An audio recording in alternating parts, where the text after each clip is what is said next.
Yo, what's going on, y'all? Hold on, we finna get this thing cracking. Y'all know what it is. Appreciate y'all for sliding through.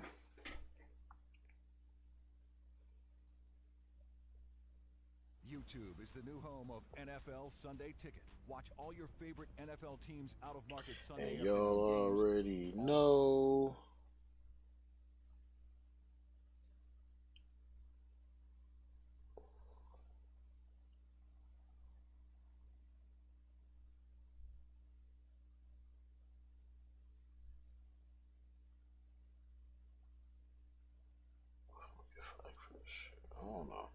I don't know. Anyway, let's go. Let's get it. What's good, y'all, man? Boy. What's happening with y'all, man? Y'all know what it is, man. It's your boy PG the Hustler, man. Welcome to episode 85 of Talking Shit, man. Glad y'all could make it in. You know what I'm saying? Could slide through. It's getting cold out there. That hawk landing, y'all. That hawk doing his thug thizzle, yo. I don't know where y'all at, man. All my people on the West Coast, I know y'all ain't tripping on it, man. But that hawk out here, that bitch, it's flying around. It ain't all the way landed yet, but it's flying around. We felt it. But anyway, man, without further ado, we gonna go ahead and jump straight into this episode, man. Shit. I know y'all seen the title, man. We're gonna be talking about a couple things, man. One, we just gonna start right off, man. I don't like bringing this person's name up, man, because I really don't. My stance on this nigga with the culture and the culture, man, is real. Is real. Like, I don't know, man. Like, I got my own stance on this nigga, man. But DJ Akademics, man, is getting into it or getting into it with somebody from the LGBT community, and it's going down. I don't know too much about this person, but I think they're a rapper.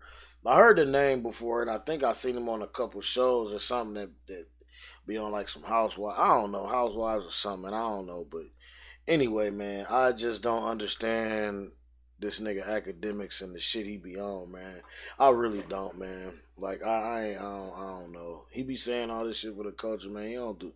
To me, he don't do shit for the culture, bro. Like I don't know, man. But y'all be the judge, man. Y'all let me know. Put that shit down in the comments. We gonna check this shit out though. Let's see what's cracking. Salute to all the parents out there. Some of y'all waking up, you're tired. You took the kids trick or treating. Like I said, all the candy and all that good stuff. We could go. We don't need to hear all that shit. On that, but I guess we'll just go right here. Everybody know, man, I'm.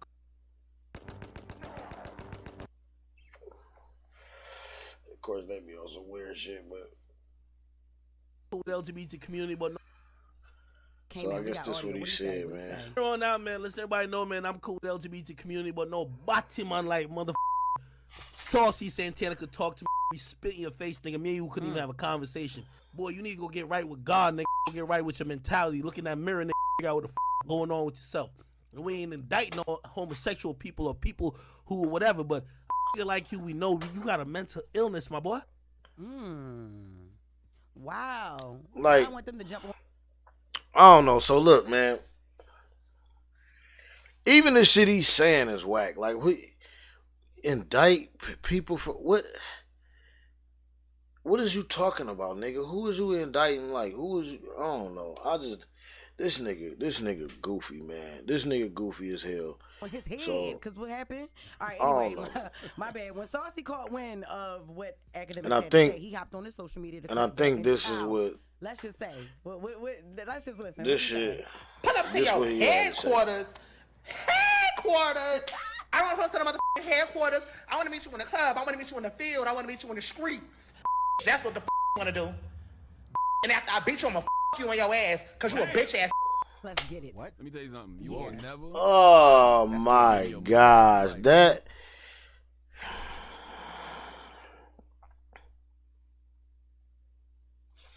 Anyway, see this shit, all this shit to me, man. All this shit, goofy shit to me, man. If you ask me, dog, like this shit, that shit just goofy as fuck. Like, just I honestly think that shit publicity or clout or whatever everybody motherfuckers be saying now. Like why would you say that shit to some? I don't like. Anyway, man, moving the fuck on, man. We about to see what's going on this next. Like I said, man, and in my position, my thoughts on DJ Academics, man. Honestly, I ain't I ain't with the shit he be doing for the like all of this, like that right there, just starting up this mess. Even his fucking, it wasn't even a response. It was something to. Evidently, it was something that the city girls were saying, or they had an interview or something like that. I'm not even finna go all the way deep into that bullshit, but they had an interview. He didn't like what they said. He said something. He took it upon himself to go and say something about this to this Saucy Santana person or whatever. And like I said, man, that shit just fucking corny. Like, you ain't even gotta say shit. If somebody don't like you, just say that. Just take that shit. It ain't even man, what they say, man, what you eat don't make me shit, man. Like, it don't matter what a motherfucker think about you, man. You know what I'm saying? Keep doing your shit. Like, you shouldn't even, like, he focuses on this negative shit. So why wouldn't he start up some negative bullshit? Like, you know what I'm saying? He always focuses on, I never hear him come on here or talk about anything positive with anybody. Like, how motherfuckers be building schools or how motherfuckers be buying turkeys for the hood. I don't give a fuck what, talk about something, talk about anything positive, but that's what he chooses to talk about, is that bullshit, and that's what he chooses to do, is that. Like I said, to me, that shit just corny. It's better shit to talk about than that. You know what I'm saying? There's a lot of shit going on. Real shit. Like this shit right here, man. Moving on. All right, Chief Lee Burkaw here. This morning, it's a tragic what happened here. The families have to wake up and see on the news what happened here tonight. And what is Ybor? Think about the families involved. The hell is Ybor? And our hearts go out to them. That sound like, hey man, your boy. Complicated scene. What we know at this point is it was a disturbance or a fight between two groups. And where is that at? In this fight between two groups, we had hundreds of innocent people involved that were in the way. And unfortunately, as a result of that, we've had 2 that have passed away and 18 in the hospital with injuries. And again, our hearts go out to the families. 18 people? And hearing about this and knowing or being related to somebody that was involved in this. Man, what was you niggas So what doing? we're asking anybody that was out there that has video, and we know that there are some out there because we've seen them on social media. Anybody that has video of this, to please report it to us. Call our non-emergency line at 231-6130. I'm sorry, officer. We need that what's your video. name? Burkaw, nigga? Because Burkaw, nigga, they ain't finna call you. Unacceptable. And like every other case with our detectives and our officers and our partners that work together, we're going to hold those accountable and we're going to bring them to justice. But we need the cooperation of the community for that. And that is our ask. Those 18 other people who were in the hospital, were they all shot or was it like injuries or fighting? Again, it's a very complex scene. We're working through that. But we know that we have 18 in the hospital and we're right now providing assistance for them. We have victim advocates out there that are working with them. Any other shooters or people arrested? So I have one that have turned himself in that's involved in it. Oh, and shit. Detectives are interviewing him now. Oh, he's snitching. Is this gang related? At this point, it's early in the investigation, so that'll be part of our investigation. They're not finna tell you if it's gang related. Do you know idea how many shooters there were? Was it just one? Or? Not to the end. Again, we're working through it, but there's at least 2 at this point. Do you know what sparked the fight or the altercation between the 2 groups? We know there was a disturbance or issue between the 2 groups, but what that is going to be part of our investigation. What was that number again? 813-231-6130. Groups of 20 people like that. Well, groups of 20 or more, like that's a lot. Anything you could tell us about the victims? Again, we're working through that. The tragedy is that we have two deceased and up to 18 other victims. And I just ask that everybody look at the victims and realize what happened here and know that it's unacceptable. And if there's any motivation for somebody to provide us a tip, let that be the motivation. We need to hold those accountable that were involved. Do we know the ages of the victims? Again, we're working through all that right now. We're working to get them identified and the ages. If you could give any message to their families, what would it be? That we care. The police department is a caring police department in the community. This is one of the greatest communities, the city of Tampa. Any other agencies that come here and see that is the caring and community relation that we have, and that's what's going to solve this crime, is a community coming together. I know you have officers all over the place. What was the response time? Officers were already on scene when this happened, and fortunately they were not injured. And explain, there was a lot of people here tonight, right? There was like a pub crawl going on? Ybor night on a Saturday night. It's 3 o'clock, the bar's let out. There's hundreds in the street. What time did the incident happen?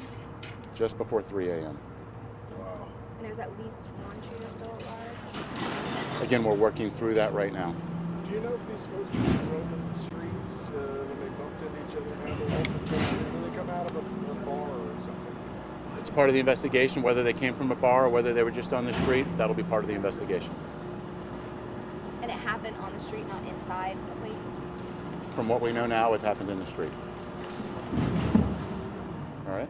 All right, thank you guys. Thank you. Thank you. Another update when we have it. Thank you. Wow.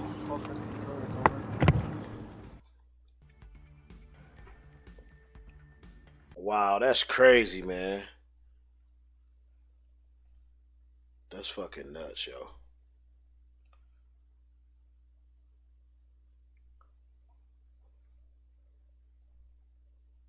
Terrorism Moving here on. in the U.S., warning today that the terrorism threat has hit a, quote, whole other level, with this Israel-Hamas war only intensifying.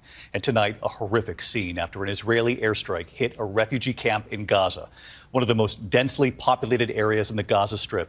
Israel tonight taking responsibility for the airstrike, saying they took out a top Hamas commander, a planner of the October 7th terror attack in Israel. But tonight, the Israeli military is being pressed on the Palestinian civilians killed in this strike. Tonight, amidst the rubble, the search for survivors and the bodies of the dead. Dozens are now feared dead, and they are searching for children who might have survived this. Hamas releasing its own video tonight showing what it says are militants fighting with Israeli troops in northern Gaza. And tonight, inside Gaza, the American families trapped. Just today, U.S. Secretary of State Antony Blinken saying there are more than 400 Americans and their families being blocked by Hamas from leaving Gaza. Those U.S. citizens in Gaza tonight with a message for President Biden, help them get out. ABC's chief foreign correspondent Ian Pannell leading us off tonight from Israel. Tonight, a devastating Israeli airstrike on the largest refugee camp in Gaza.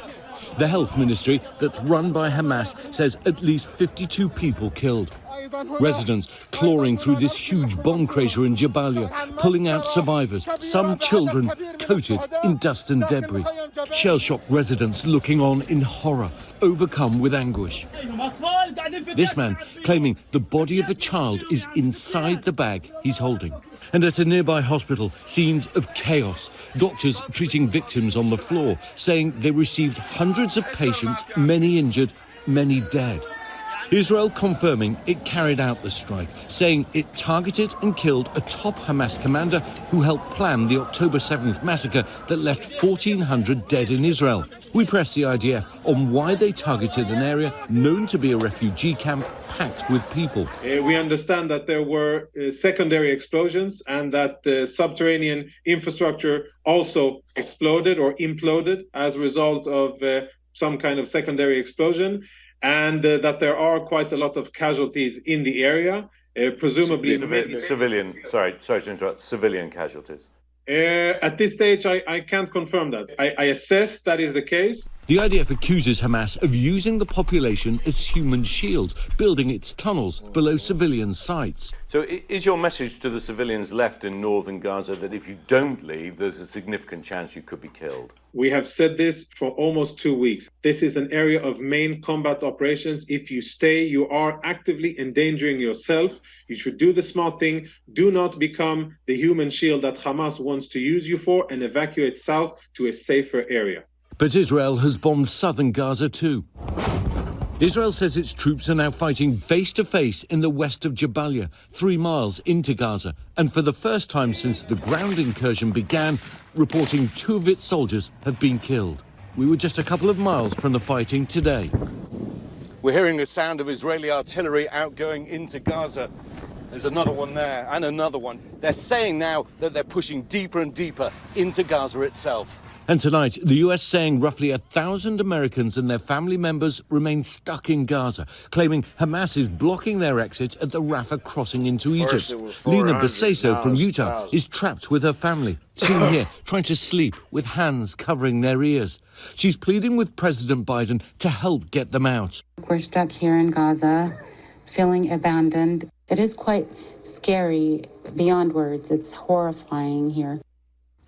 Of course, we cannot forget the hundreds of U.S. citizens still trying to get out of Gaza. And Ian Pannell back with us tonight. Ian, I know you're also learning more about the hostages, of course, still being held by Hamas, more than 200 of them, including Americans. This shit is crazy, man.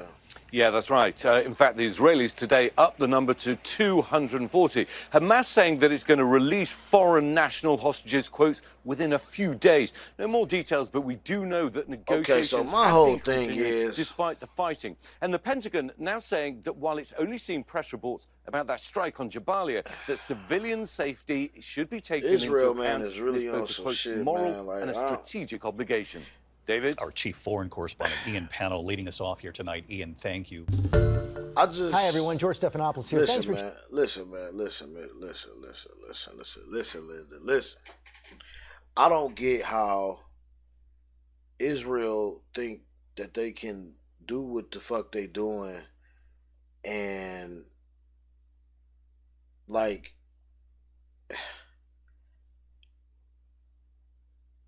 think that people don't understand or think that we ain't got enough common sense to know what the fuck they doing. Like, they sitting up here saying move south, but then they bomb south too. They bomb the South Gaza Strip too.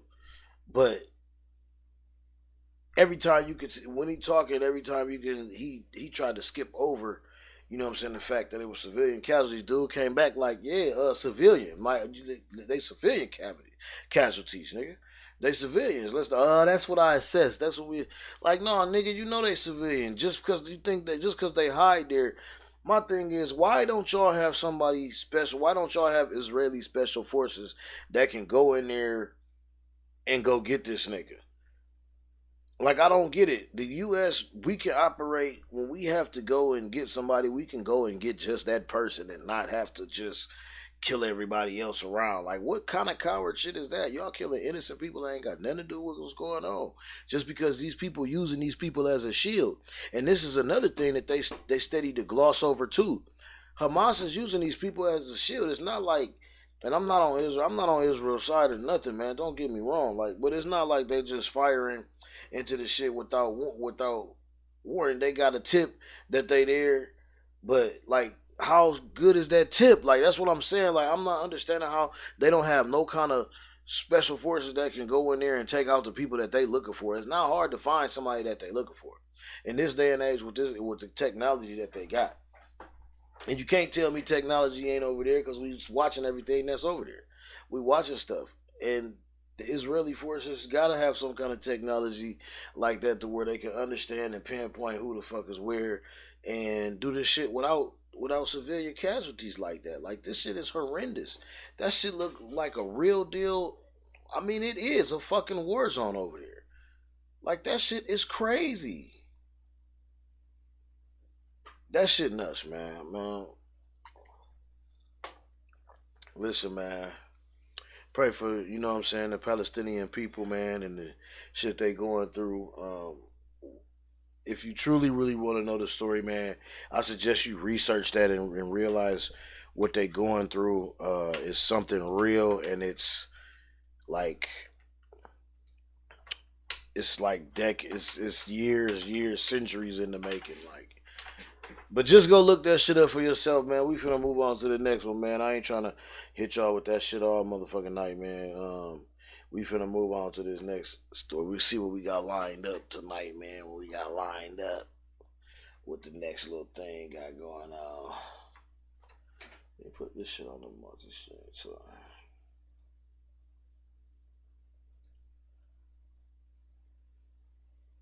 Thank you so much for joining me on Up Front. Thank you, Mark. In the midst of Israel's relentless attacks on Gaza, numerous black activists in the U.S. have expressed their solidarity with Palestinians, and they've called once again for an end to the occupation. 50, 75 years. Palestine.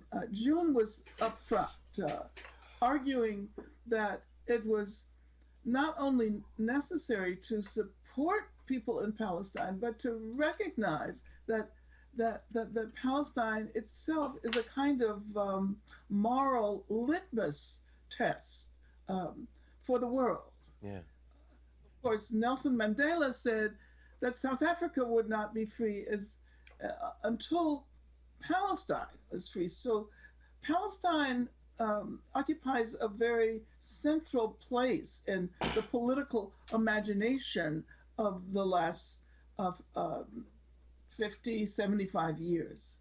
A lot of people, when they hear the word solidarity, they think sameness. But the conditions between black folk and Palestinians, the conditions are different in certain ways. How much of the solidarity movement hinges on us having the exact same oppressive conditions, and how much of it is about the broader systems of power that put us where we are? How do we, and because I think a lot of people say, well, my life isn't like a Palestinian, and the Palestinian says, well, I don't have to deal with those things over there. How do you tease that out? Those who assume that they live in a very small, insulated space in the world are just not recognizing conditions as they are today. We do not live in silos. We do not have our little bubbles in which we get to choose what affects us as individuals. I think that what is really exciting about this last period, as much suffering as we have witnessed and experienced, is that we've seen movements against racism expand. We would not have imagined so many people identifying with these anti-racist efforts. And now, of course, we're seeing, we're seeing those who are reacting against it.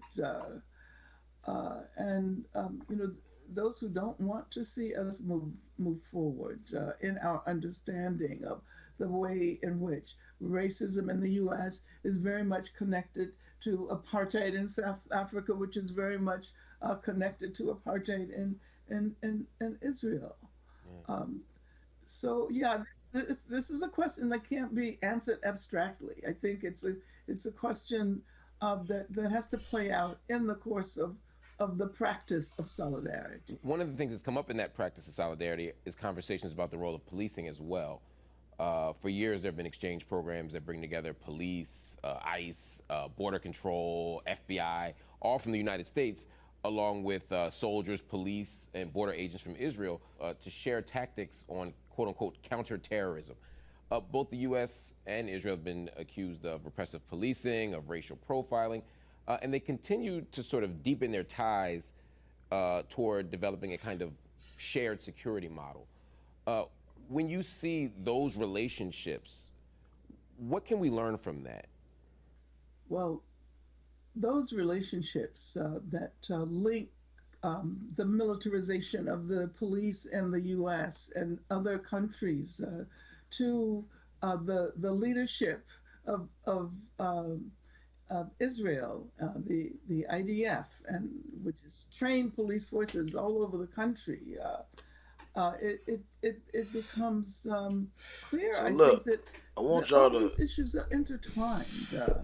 I want y'all to really research let's remember what they that, talking about, what she talking about. Like I know it's a long, a long drawn out what's her name, but really look at what she talking about and look at the similarities, because let's not forget all that shit. Like, we can go geographical, if I'm not mistaken, like all that shit is over there in Africa. You know what I'm saying? So They just trying to make the connection between us, which I mean I get it, but I really don't think us personally need connection, especially us that are empathetic to what they got going on over there and really know the truth. Um, I don't think that you know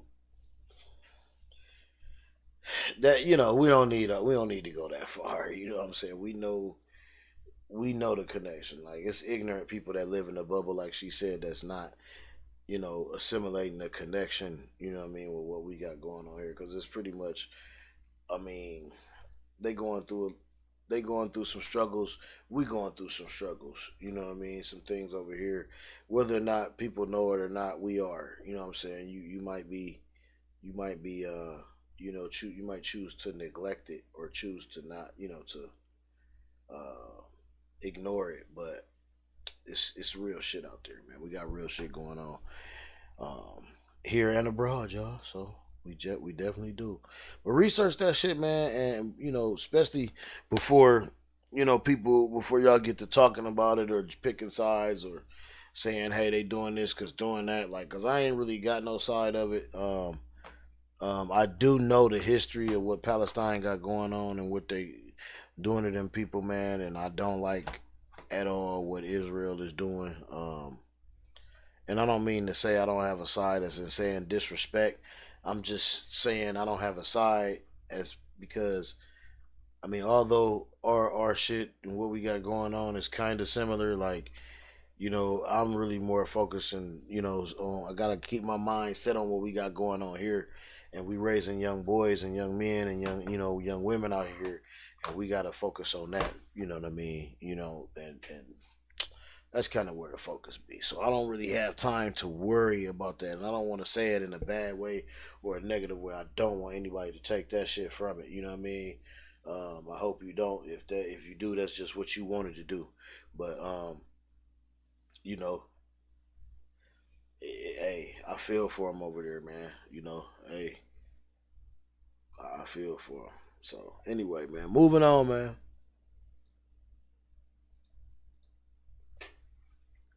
New tonight, controversy at a church in Gastonia. Some of the parishioners told us lying ass preacher out. They hit a dead end, so they even called police. Now they're taking the pastor to court. Channel 9's Gaston County reporter Ken Lemon is lying ass preacher, man. Calvary Baptist Church, and Ken, you spoke to people on both sides of this issue. Not Mount Calvary. Yeah, and one of those trustees that I spoke to, 65 years old, he says he was raised here in this church. He has no intentions on leaving, but he says the pastor refuses to go, even though members voted him out. Oh, sleep. Mount Calvary's website features a picture of Pastor Damon Rowson leading what he calls a Mount Calvary experience. But it's been a Mount Calvary nightmare.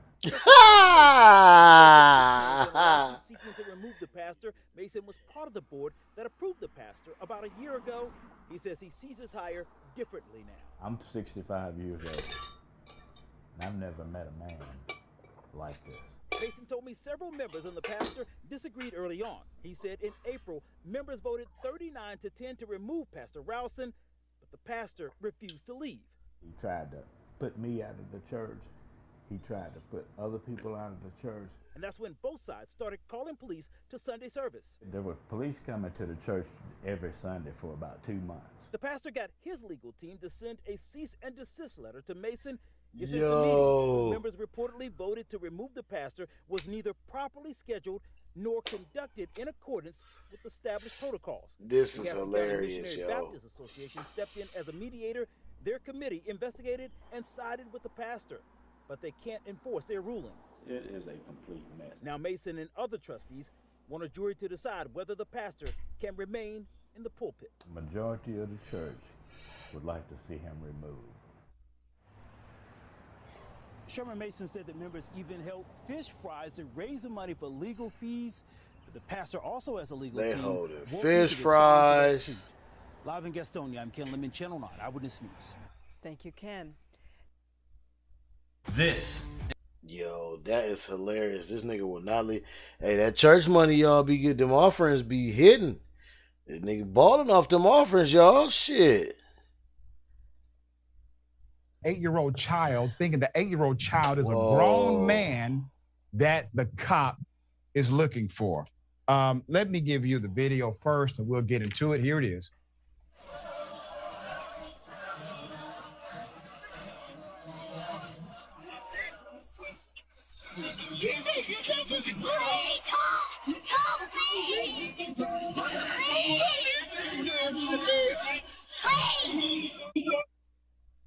Pulls out a weapon on an 8-year-old. Put up the picture. You see that small child wearing a football jersey? Wow.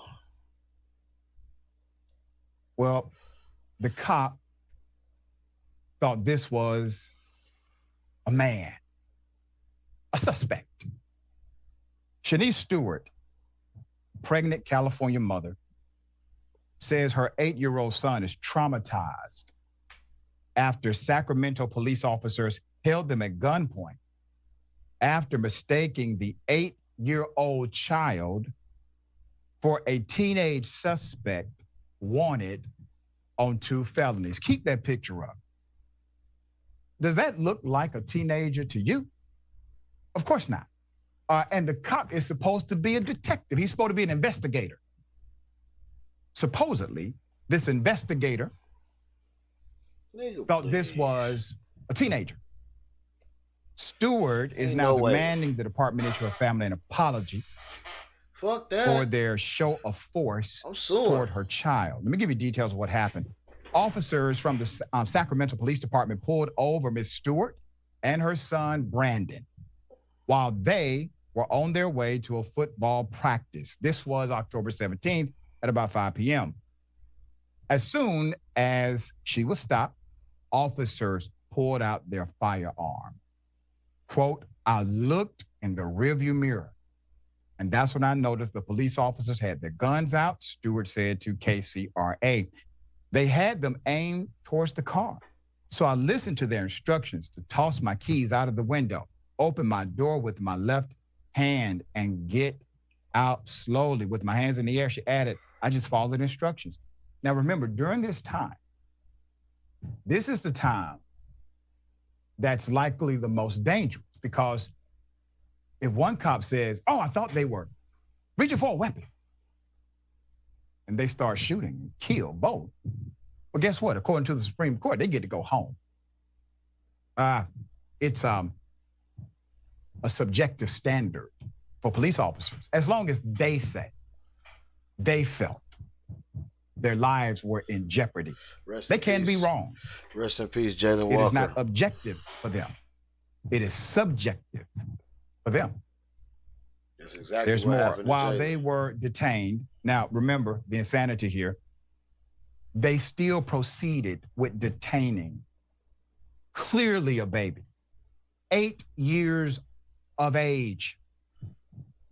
While they were detained, the officers informed her, that her son, they suspected of being involved in various criminal activity.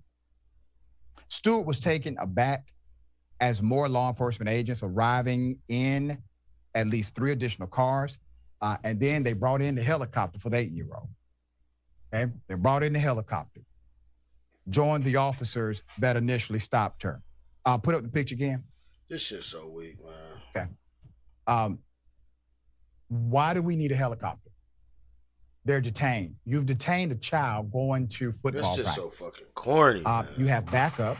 You have guns drawn. All of a sudden, a helicopter comes to the scene, and not one of you, need to get all these let's scary just ass say police geniuses, officers off the motherfucking realize force, man. this is a freaking 8-year-old baby. Dumbasses, every single one of you. All right. Put up his other pictures. Yeah. They thought he was grown damn near, okay? Really, my 8-year-old baby fits the description of the suspect you're looking for? She told KCRA she was thinking, it just didn't make sense to me, she said. She posted on Facebook the police thought her son was a drug dealer. Yes, going to football practice. My goodness, man. In an 8-year-old body. And they also believe that this drug dealing 8-year-old going to football practice child engaged in home invasions in addition to selling narcotics. What? This is all a true story, ladies and gentlemen. This is what the police believed about this 8-year-old child. According to Stewart, who was also 9 months pregnant, during the stop, her son started to shout. Why was he shouting? He was worried about his mother. He wasn't worried about himself. He was worried about his mom. And asked the officers not to take his mother away. In the post, she said she feared for her son's life because the police insisted he fit the description of the suspect. The son also was afraid for the mother's life. He can be heard in the video screaming to his mother, "Please don't leave. Please wait." So the police eventually admitted officers made a mistake releasing this official statement. They read in part. Here it is. From a distance, officers observed a juvenile who they believed to be a wanted suspect. All windows on the sides and back of the vehicle were heavily tinted. Based on the information regarding firearm history, a high-risk stop was initiated. They realized the juvenile in the vehicle was not the wanted suspect. And at that point, the high-risk stop was ended. We must acknowledge that in this instance, a mistake was made. Our officers provided an explanation to the mother and her son. Our department has been in contact with the mother since the incident. We recognize the impact that police interactions can have on our community members. Y'all steady letting these motherfuckers do this. I hope there's a lawyer involved somewhere here. Definitely. Because the emotional distress created in this situation, and then their explanation. Well, it was high risk. It was a high risk arrest or high risk whatever. It was still high risk when they detained them.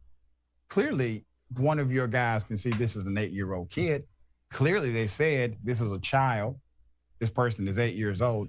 Nobody removed the handcuffs or stopped the insanity at that point. So let's put up the chief. Buck stops with Kathy Lester. Per People, the department said investigation into the incident is underway. All right? Don't hold your breath. Stewart told KCRA she can't shake the feeling of being worried and scared, saying her son could be experiencing even more trauma. What kid wants to live in fear of a police officer, possibly stopping him in the future and doing something to him? Right. Is this how they deal with young children, young men, minorities? Per CNN, she's seeking a therapist for her son who has been unable to talk about the incident. She also wants the department to pay for the counseling and intends to file a complaint against them. My encouragement, ma'am, please find an attorney. Please find an attorney quickly, okay? The emotional distress, the fact that he can't talk about it, it doesn't mean he's dealing with it. It means your child is not dealing with it. And it is residing in his subconscious mind. The subconscious mind is a great protector to our conscious thought. So the subconscious mind has stored it to protect them. But unfortunately, we are governed by our subconscious thoughts. So this thing that seemingly changed his thinking about police and his thinking about the world. Because remember, he's traumatized because these people damn near took his mother away by force, by weapon, detained. Yeah. His own mom. That shit, all right? that shit bothering little Sharon, buddy. hell of a thing. The excuse from the police doesn't fly. No, it doesn't, and it's sad and painful to hear that mother begging and talking about what her child will have to face. Tamir Rice's mother still has nightmares. I'm sure, what was it, 1.2 seconds? A baby. But to the police, in too many instances, certain children are viewed as coming out of the womb, fully formed adults who face adult unfair consequences. Mm-hmm.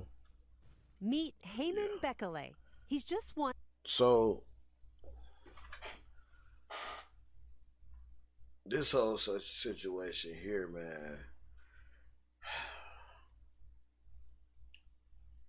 I believe all of these scary ass police officers need to be taken off the force, stripped. Soon as, like, this shit, man, the world has gotten too soft, too lenient, period. And this is the reason why we got all of this kind of stuff going on. These police officers don't know what they doing. They sitting up here killing people, and lives are getting lost because they are untrained and because they don't have the professionalism that it takes to carry out their job duties correctly. And that's a shame. That's a fucking shame. That's pretty much the war that we are fighting as black folks here in America. It's a war on blue and black. And you just witnessed some of it. That's part of it. That shit's part of it. So anyway, man, I could talk all day about that shit. That's a subject that really fucking pisses me off. But let's get on to some more positive stuff, y'all. A prestigious award for Y'all his hit me invention. up, man. Let me know what y'all think about this shit. Put that shit and down that there. stands for skin cancer treating soap. Its main purpose is to treat minor forms of skin cancer. But perhaps most impressive, his age. Heyman is just 14. As part of 3M's Young Scientist Challenge, he came up with a low-cost soap that delivers cancer-fighting drugs via nanoparticles, which work to activate the body's immune cells to fend off cancer.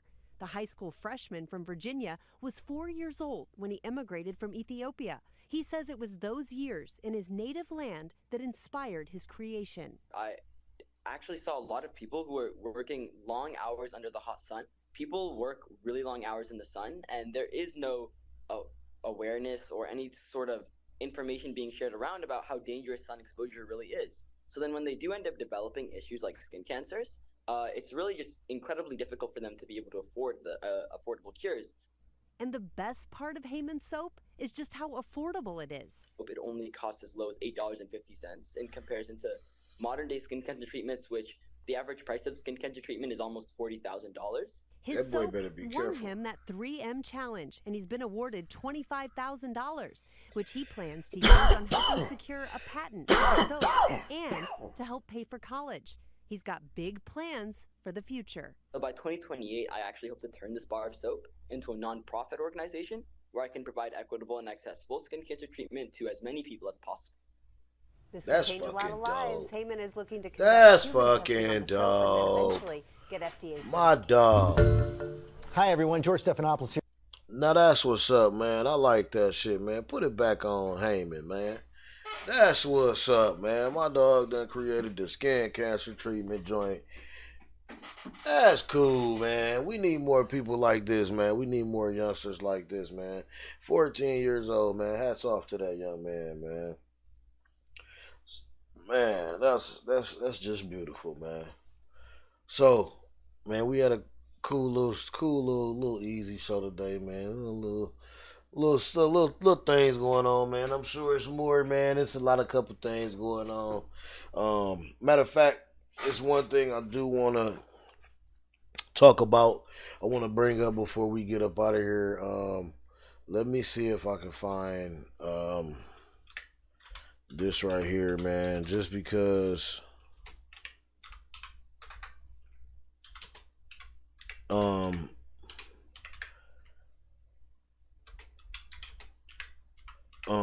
it's kind of near and dear to a buddy, a friend of mine, man. I don't think anything is on here.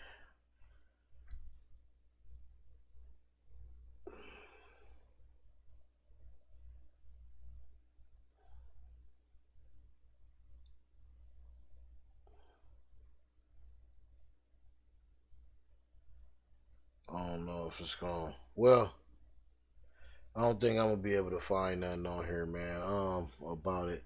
But man,